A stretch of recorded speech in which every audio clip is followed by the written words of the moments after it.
Welcome back to another technical deep dive here in the debug zone. Today we're tackling a big question and breaking it down with insights from other users. Hopefully this clears up some misconceptions and helps you get the answer you need. So buckle up, stay a little curious, and let's jump right in.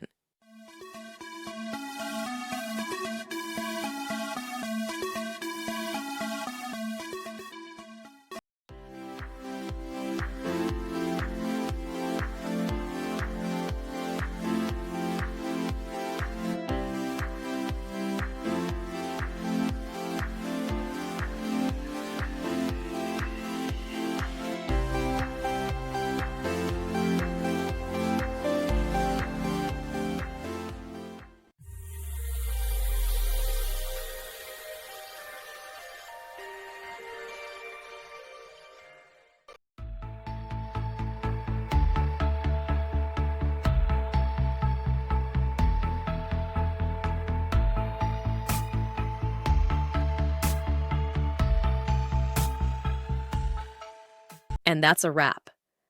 I hope you found the answer you were looking for. If you did, take a second to hit that subscribe button. It really helps out. And let me know in the comments which solution worked best for you. See you next time in the debug zone.